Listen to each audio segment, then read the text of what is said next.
who would want to come to listen to a hick from West Virginia? I'm just really surprised. By the way, don't call me a hillbilly. I have a doctorate, so you call me a Hill William, please. As you can see, I don't take myself too seriously. Listen, we got a lot of stuff to talk about today. The whole notion today is, how do you inspire your team? We advertise this as the six things to inspire your team. And frequently what I do is I'll be in the middle of the night thinking about something, and it just comes to me, and I said, you know what, I'm not going. I'm going here. And Abby's gotten used to that over the last couple of years. And it really is today, how do you as a leader become the leader that inspires your team in deep, profound ways? And I don't want this today to be another one of those nice little, here are 6 tips to inspire your leader. And here's 6 little things that you do. Leadership is too important to boil it down to those simplistic things. Would you guys agree with that? And so I'm going to get real with you today. And in saying that, I'm also going to let you know that I'm going to practice what I teach, and that is being vulnerable. Vulnerability as a leader, you can't lead today without vulnerability. Vulnerability is leaning in when you're scared. It is saying things or having conversations with people that you need to have, that your heart's up here in your throat while you're doing it, and you'd rather not be having those conversations, and you're scared to death that they're going to reject you or get upset with you because you're having the conversation, but you know it's the right thing. Vulnerability is doing it anyway. Can you guys identify with that? And so I'm going to lay just say right now that I'm going to be vulnerable with you, because that level of vulnerability is required. And I can't ask you all to model vulnerability in your workplaces. Well, good morning. Good to see you, Joe. Joe drives 3 hours every week to get here. And Joe, either you don't have a life or you're very bored. But I'm not going to ask you to consider vulnerability if I'm not willing to model it. Is that fair? So the context is, I was reading last night, I got on Facebook. I hate Facebook because at some level I need it to communicate with those who I care about, but there's so much baggage with it. There's thousands of people pointing the finger at these people and telling them they're idiots. And there's thousands of people here telling them they're idiots. And I don't know about you, but the incivility that we live in today is mind-boggling, and it's stressful for me. It's stressful, it's depressing, it creates hopelessness, and you go, how in the world did we get here? Does anybody here identify with that? So guys, here's one of the things that we teach is that when you're overwhelmed by the things that are going on in your world and you don't know what to do about it, we have a concept called shrink your world. And shrinking your world means identifying what you don't have control of that's helping to create the stress. Identifying it, writing it down, and saying, do I have control over this? No. Then you have to consciously work at letting it go. And I don't have control over President Trump. I don't have control over those who can't stand President Trump. I don't have control over Pelosi. I don't have control over the federal government. I don't have control over whether you love Obama or not. I don't have control over any of that stuff.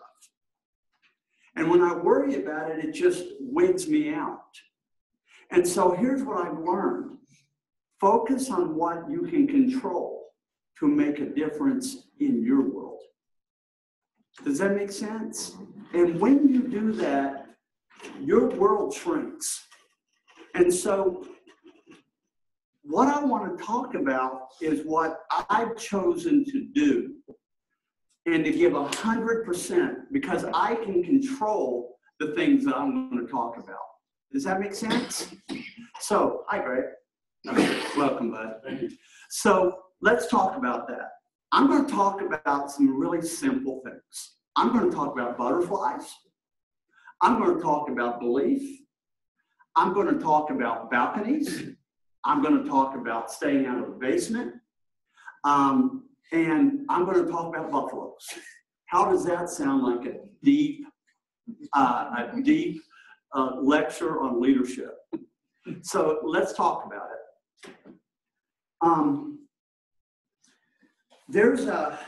I was at Festival Foods. They have a big deal every year called Festival College, and they have hundreds and hundreds of their leaders who come together.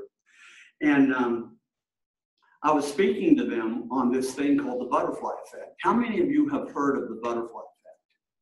For those who you haven't, it is a sociological phenomenon. And it also is in a situation where there's some debate in the scientific community over it. But the butterfly effect says this: if there is a butterfly in Brazil that flaps its wings, it has an impact on its atmosphere. And the butterfly effect essentially teaches that every action has an ongoing reaction that creates a reaction that creates a reaction. Does that make sense? And if you track that impact that it has on the square inches around it, and then what happens there, and then what happens after that, you can track the effect all the way to a hurricane in North Carolina. The butterfly effect teaches this, that the smallest of our actions can have an unbelievable impact down the road upon your world. Well, here's the cool thing. So many of us feel that so much of our world is out of our control. I want to give you hope that every one of you are in this room because you're leaders. Every one of you are in this room at one level because you believe in people and you want to make a difference. Would you agree with that? And I want to tell you that you all have that ability to do that, even in the most minuscule or what you would judge as tiny events that don't make a difference. You have no idea what that might look like down the road. So let me give you an example of that. And it's under the category of belief. Great leaders who make an impact upon people's lives that live beyond their days. One of the things about those kinds of leaders, they have an unbelievable belief in people. They believe in people. People will always rise to your level of expectations. If you believe they're a 10, they will rise up. Now, I'm always faced with some wise guy who says, I don't believe that. What if they're at a 2 and they only get to a 6? They lost. I said, no, you're a stupid man. Because if they go from a 2 to a 6, they've grown, and you've had an impact. And so leaders who impact their teams, who impact their companies, who impact their organizations, in spite of themselves, have an insatiable, undeniable belief in people, warts and all. Does that make sense? So there's a story. Oh, and in your belief of people, there's two kinds of leaders. One is called a balcony leader. A balcony leader is a leader who is all in with their people. A balcony leader is someone who is looking for things to lift up in their people. A balcony leader is someone who is a constant encourager. Let me tell you this principle. You will always get what you look for. You will always get what you look for. If you think that people are untrustworthy and that everyone's going to burn you, guess what you're going to start seeing? You're going to see proof of it every single day. If you think you have a team that's incompetent, guess what? You're going to find it every single day. If you think you have a team where you're surrounded with people that are full of passion and hope and they want to do the right thing, you're going to find proof of it every single day. You will always get what you look for. And so part of that, a balcony leader is someone who's always looking to build their people up. They're always saying, look, you can do this. I believe in you. So there was a lady that was walking the street. This happened in January in New York City. She was walking the street. She had an attire on that clearly she was accustomed to the finer things of life. She looks down on the corner, and there's this homeless man who's ragged, who's disheveled, who's dirty. Very clear that life has beaten him up mercilessly. She looks down at him and says, "Sir, are you all right?"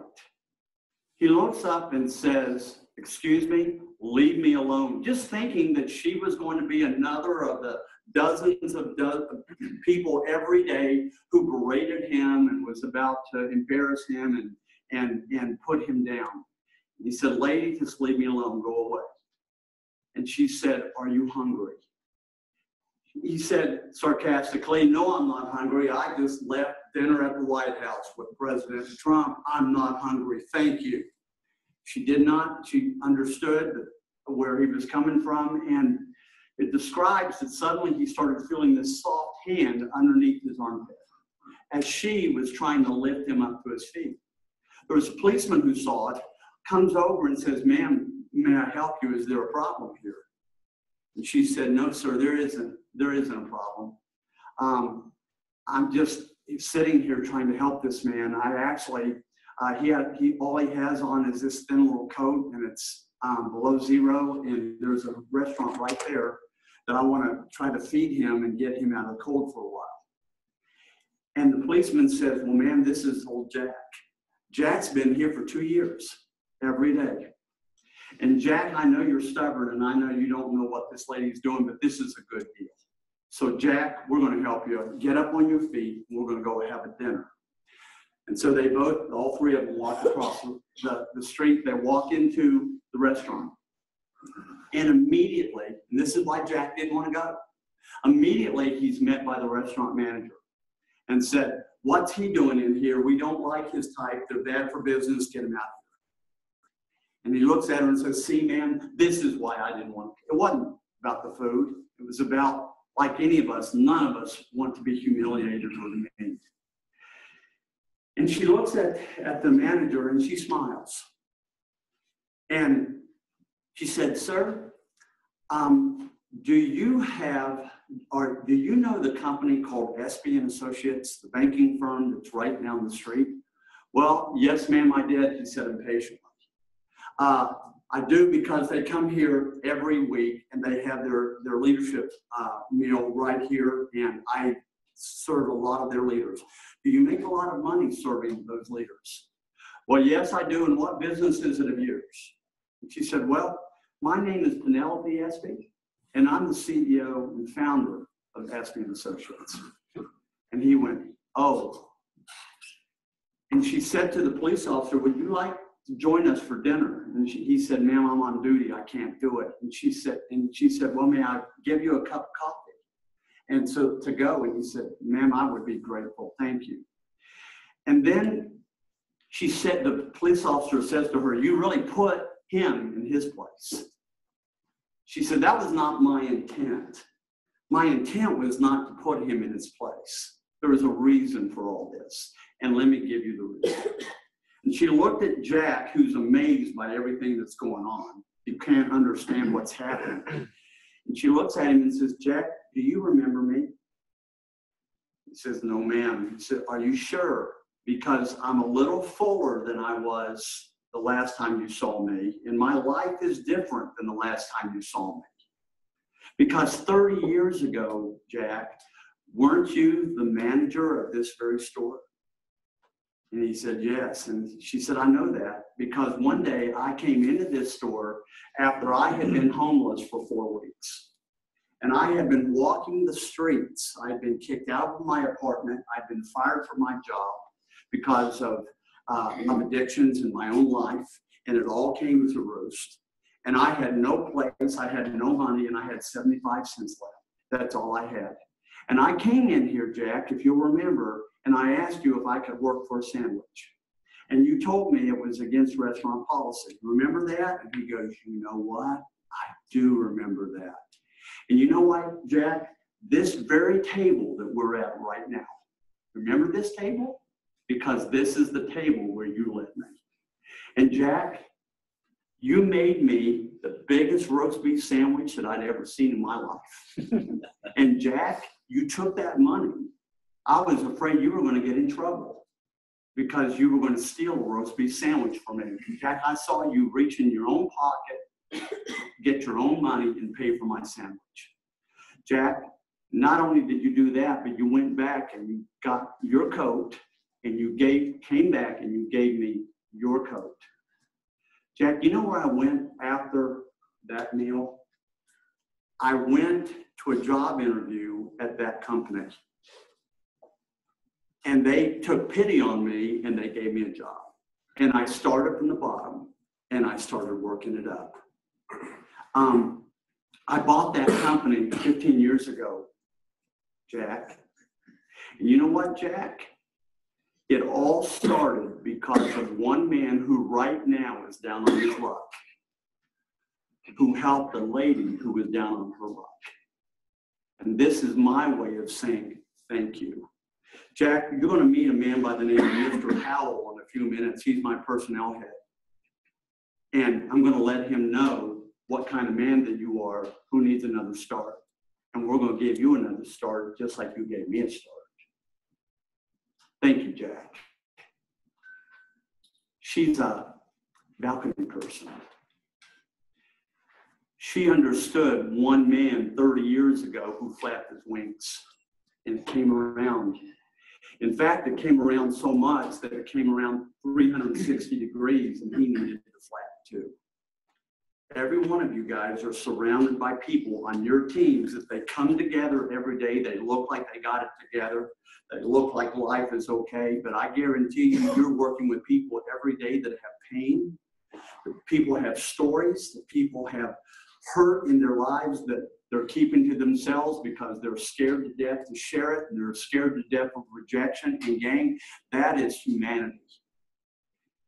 And my purpose, which is accelerating change, is to introduce humanity back into the workforce where people can feel safe, heard, included, and valued. And by the way, you have a team that feels that way.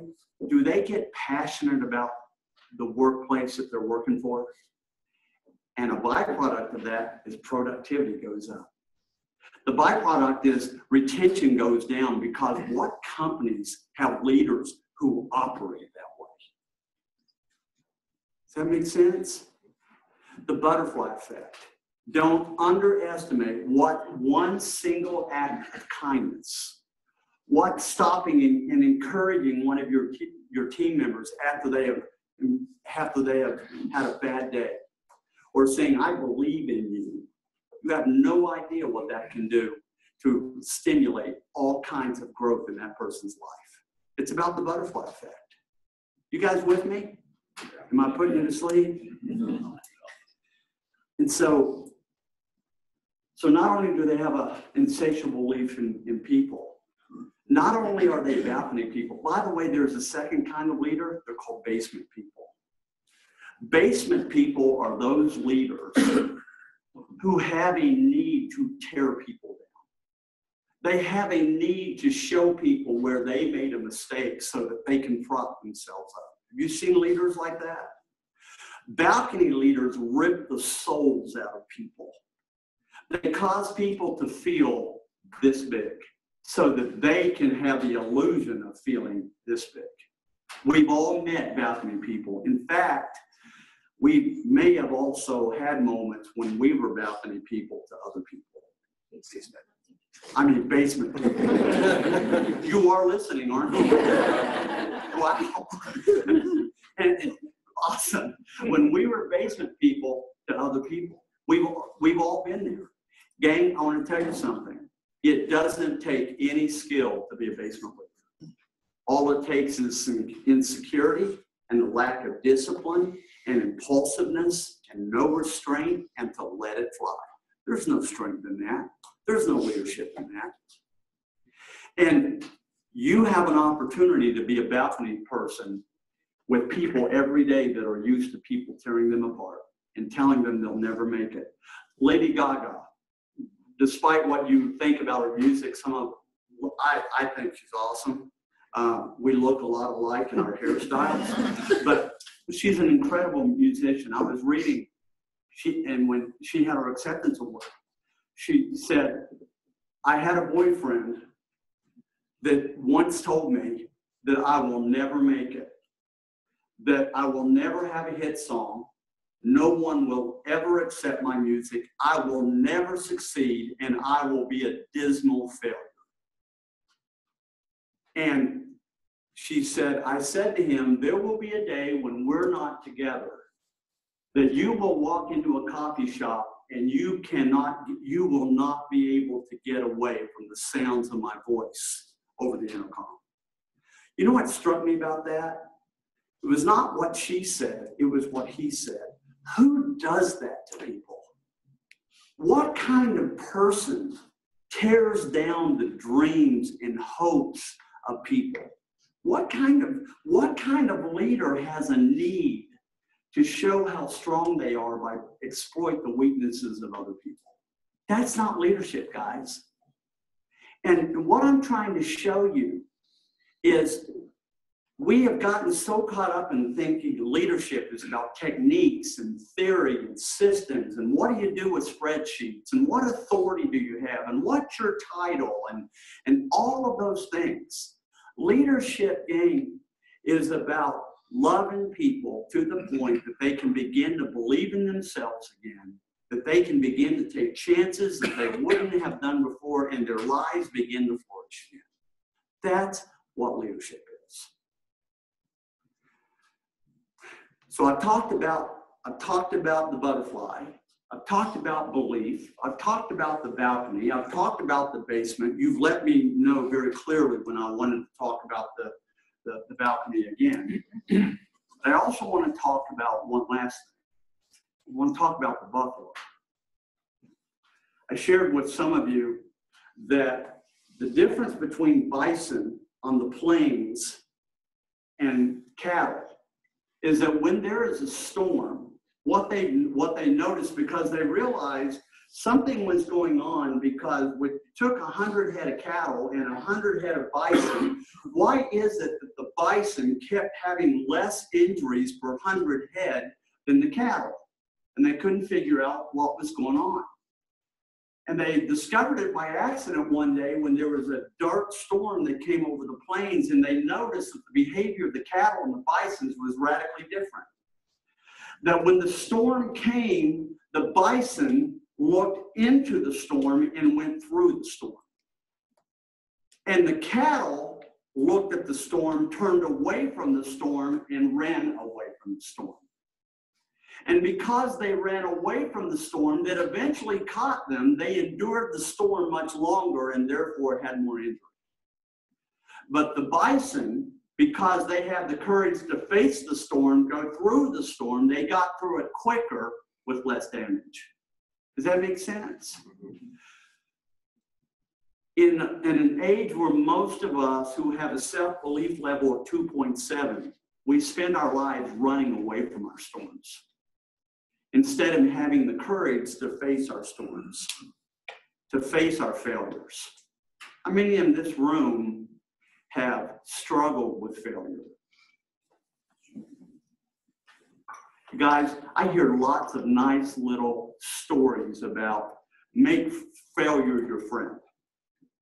And we think failure is in terms of, hey, I got my arithmetic problem wrong. It was 5, and 2 plus 2, I put 5 instead of 4. And we think it's some kind of little failure like that, I want to go a lot further than that. How you handle failure in your life will define your future. It's not whether you have failure or not. That's part of the human condition. It's what you do with it. Here's the vulnerability part. I've told this story 1,000 times. And every time I tell it, I'm scared to death to tell it because of judgment. I have a secret. It's not a secret anymore, but it was. 21 years ago, I tried to drive my car over the Golden State Bridge. Because on that day, I had lost everything.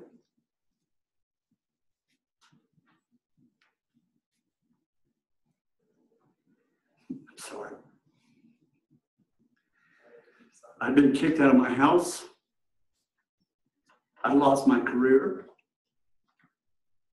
I'd lost my integrity.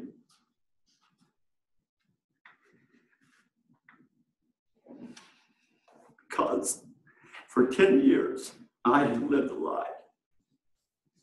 I had become a very prominent speaker. I was a pastor of a mega church in San Francisco. The people were driving hundreds of miles to hear me speak. But the real truth was, for 10 years, I had been on this desperate mission for validity, coming from a very traumatic-filled childhood. I was desperate to matter. So the ways that I found it, it was about perfectionism. Everything that I did had to be the best. I became known as a prolific speaker. 37 years of age as a pastor, I was speaking to audiences, keynote speakers at Boeing, McDonnell Douglas, Whirlpool, Chase Manhattan Bank. 37 years old with no business experience. People were, for some reason, they were thinking that this is a young, rising whiz kid. The reality was, guys, my life behind the scenes was a lie. I'd become you can't be an addict. I was addicted to workaholism because I wanted to please everybody. I was addicted to perfectionism. Perfectionism, when you're in raging perfectionism, no one can do it right. I had broken relationships with my kids, with my wife, with my colleagues, because behind the scenes, I was a walking rage machine. Because if you made a mistake, there was going to be hell to pay. And yet I got away with it in the short term because of the results that I was having. Does that make sense? But it always catches you. There was infidelity because it was all about anywhere that I could get affection, anywhere that I could get affirmation. My life was completely out of control. And I lived in shame every single hour of every single day for years. And I had become an expert in image management. And it all fell apart.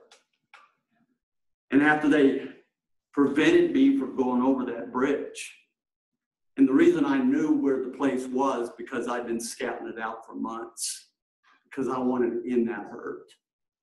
I didn't realize it, but that incredible failure was the beginning of the turnaround of my life. Spent 2.5 weeks suicidal. They wouldn't let me be by myself. I was in the hospital for 2 months, went through therapy for 2.5 months, figuring out what was going on with this thing called a mess that I had become.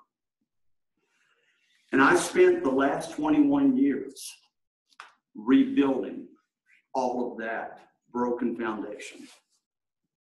The reason I tell you that is because I now have had this ability, this honor, that people come to us and come to me every day from around the world saying, I need your help. And people say, how in the world can you look in people's souls and read people and read teams and read companies without ever meeting them? You know why? Because when you've been to hell and back, you know when someone's in hell. And gang, there are people around you, every one of us have that story. And every time I tell that story, I'm still scared. But I can tell you, I would not take $1 million for the lessons that came out of that. I wouldn't ever want to go through it again. I wouldn't wish that upon my worst enemy. But gang, here's the message. You don't have to have your act together to be a leader. You don't have to be perfect to be a leader. You can have a story and be a leader. How many of us here have a story? Every single one of us. And guys, the people around you have stories too. And part of being a leader is a leader that can change people's lives is the leader who has the courage to be real and to speak your truth.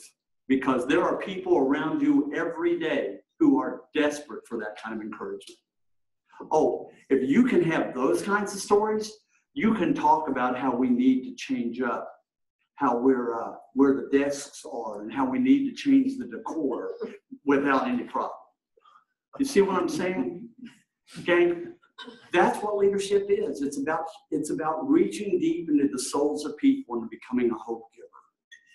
But to do that, you got to get real with yourself, and you got to become a buffalo that says, for 10 years I ran from it, and it caught me. It always catches you. And finally, for the first time, when I had no choice, I began to run through the storm, as painful as it was. Running through the storm can reset the condition of your life. It can pivot the power of the rest of your life.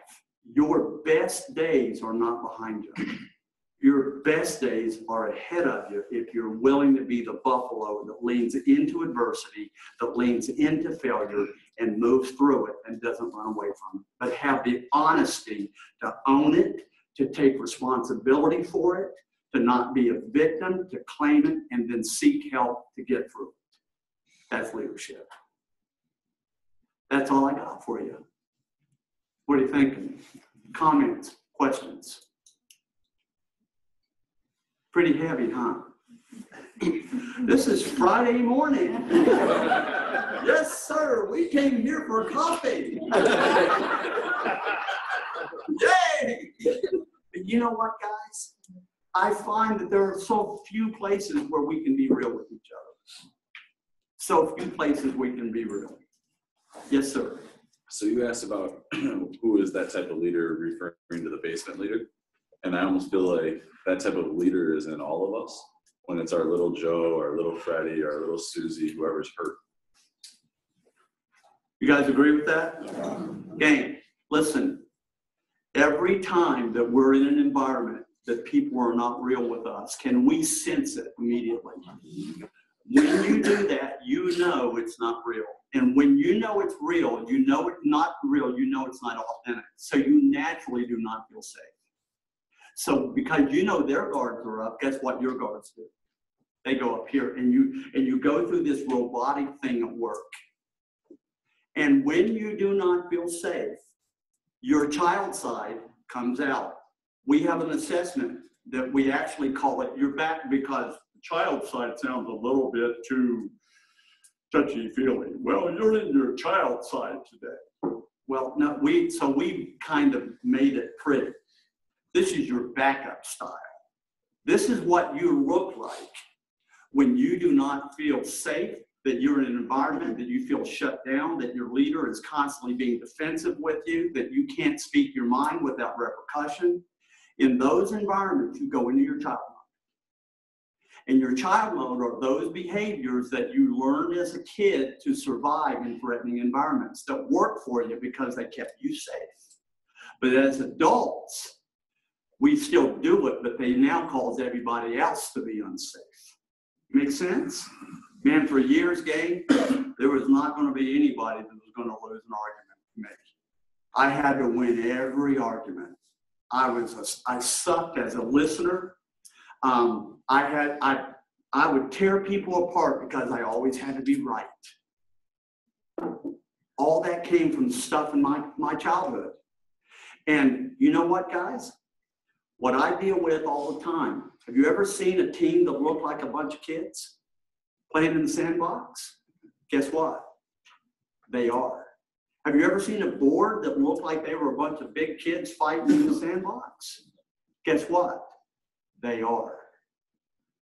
What we're teaching corporate America is this. If you create a safe environment where people are heard, that feel respected, that their voice is wanted, that you want their contributions, the kid stays home and the adults show up. It really is that simple. But it starts with you creating a safe environment by allowing your people to be real. And when they fail, you don't crush them.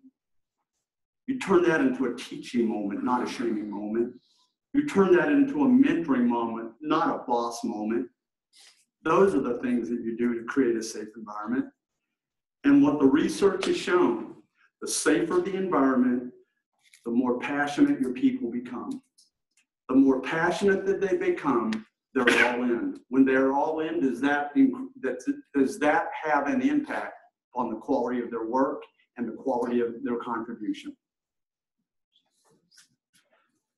If you're one of these anal engineers that can come across as a tough guy and you think this kind of stuff is touchy-feely, I'm sorry, I don't have anything for you.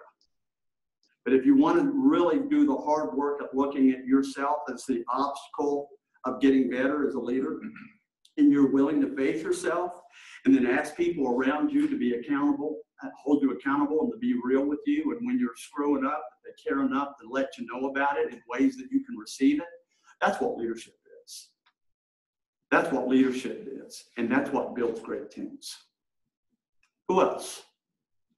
Steve, you're with us for the first time, am I correct? Second. Second? What are you thinking? I'm seeing your head bob up, and I'm so insecure, I need a lot of that.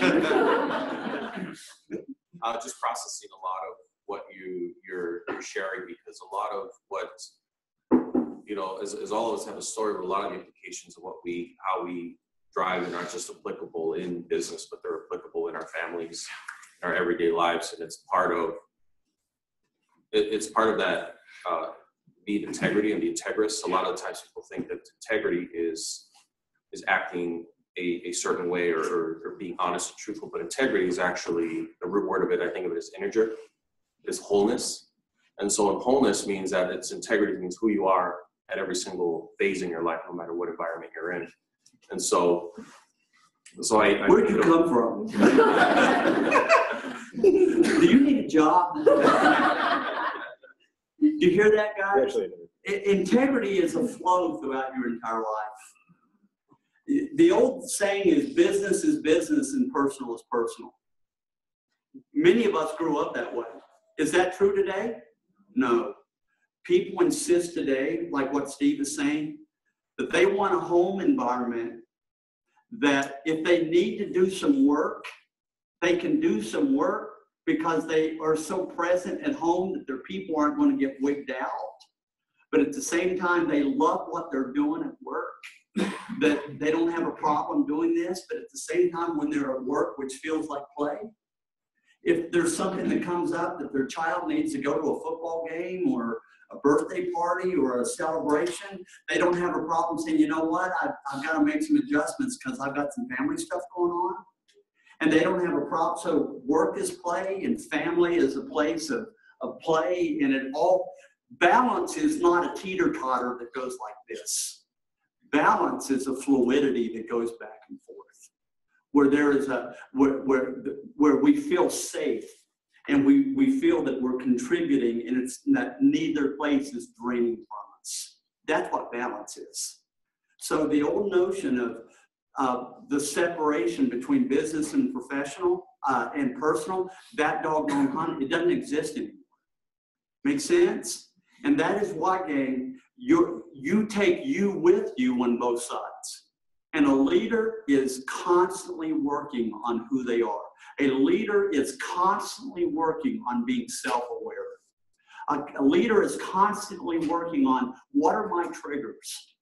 When I get triggered, what do I look like? And what's my impact upon a team when I'm in that place? Oh, if you have an unsafe team, everyone on your team already knows what your impact is, and they already know what you look like, but no one is telling you because they don't feel safe. And you are leaving out an incredible, rich array of information to help you get better. Great teams will have those conversations with each other. Does that make sense? Excellent stuff. Who else? Yes, ma'am. I hadn't heard your shrinking the world theory yet, and I thought that was really profound because with that overwhelm that we all experience, there's a response of, you're overwhelmed, so you indulge in something. Yes. And it's the opposite. It's more of the stoic approach where you just shut all that out and focus on one thing that you can do. And that typically will break that tailspin rather than just going through that circle of indulgence and not having the temperance to just do one thing. Greg, you're smarter than me, clearly. You use those big words. She nailed it. Guys, so here's what I do. Instead of spending my time looking at Facebook and getting depressed and getting ticked off and going, you're right about that, but you're right too, and you're feeling this stress, I just say, no, I'm going to focus on spending my time being present with people.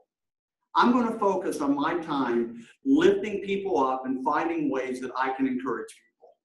I want to spend my time being a hope giver, and that sometimes means having difficult conversations with people that you care about. Lance and I were laughing about it. Lance has been present here as we've worked with his company for the last 2 years. And Lance, have there been some pretty tough, difficult, lively conversations here? Yes. Yes. Those kinds of conversation it's not touchy-feely, whiny, weeny. It's sometimes caring for someone is meaning you're going to have a direct conversation that needs to happen, but it's being said in respect, it's being said in kindness, but it's being direct, and it's not beating around the bush. We call that impeccable communication. Sometimes kindness is delivering a message that you would prefer not to deliver. But you do it in a way that it's not about your mama, and there's no judgment coming about it. Make sense? We got a few more minutes. Who else? Who else? Comments. Great comments. Do we have anybody coming on? We have a virtual hug waiting for you from Sparky. Thank you. Oh, by the way, there's a company called Masters Gallery that right now they've got about 20 or so people that they're watching this. I want to tell you a story. About 3 years ago, we were having one of our leadership sessions in here with the group, and there was a young lady in the middle of our leadership process who broke down in tears. We stopped the process and we called her by name, and I said, "What's going on?" And she had begun to feel safe enough with the team that she got real. And she described for us that she was now in bankruptcy. She was 2 days away from losing her company. She had just been served notice that that her house was going to be repossessed, about to lose her car. I mean, it all came out right there in front of about 14 of us. The pain was unreal. There was a man in that room who was a member of our team at the time. He could come across sometimes as being gruff, being emotionally distant, because he was working on his own stuff at that time. That man got up, went to his car, came back, and by the way, he was in transition too because he had just left a career and he was trying to figure out what his future was going to be. So money was not flowing out for him either.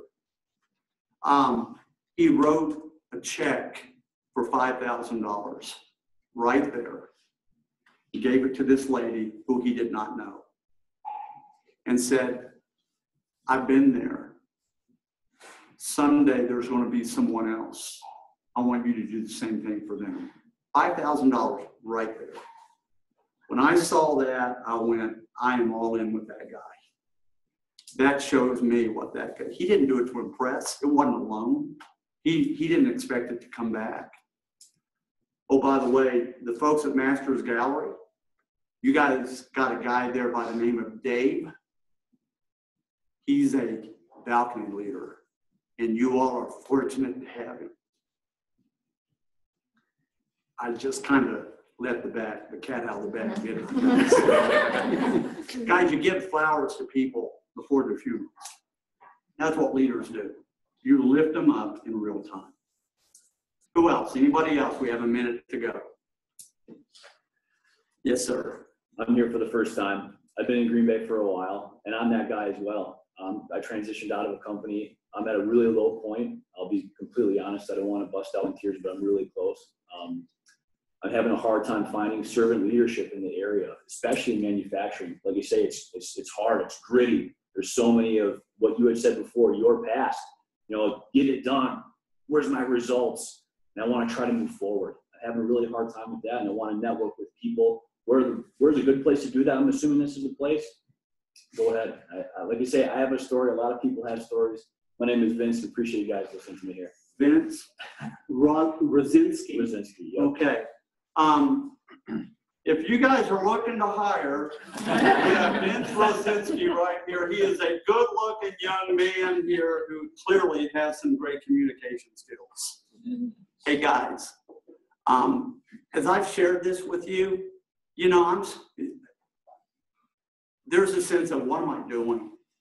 There's 200 people watching me cry in front of a bunch of people, and I'm making an idiot out of myself. You know, and I fight that.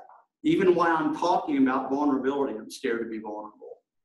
And yet, guys, we all crave leaders in our lives like that. And I'm telling you, if you'll have the courage to begin to work on being the buffalo that comes through the storms, things will begin to happen in your life that you can't believe. Yes, sir. I want to commend Vince for stepping up and commenting. That's a sign of strength. You're at a low point. This is your first time here. Complete strangers, a lot of these people. And to be able to admit that, that is a sign of strength. You asked about a community where you can network. This is that community right here. This is a safe zone. You got to know that. I think Fred demonstrated that today. But if you're looking for a safe zone and a place where you can connect with real leaders, it's a good place to start. Thank you. Thank you all. So good for you. Let's give Vince a hand.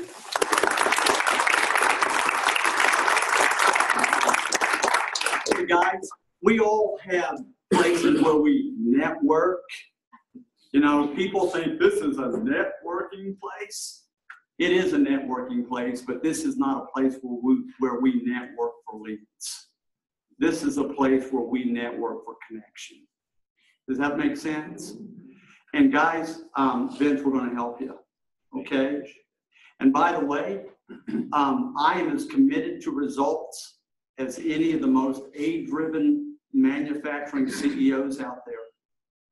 But the difference is we believe that you'll get long-term results by attracting a community to you, not short-term results because you keep blowing your community out over and over, and you have to keep being a Pied Piper that has to keep starting over.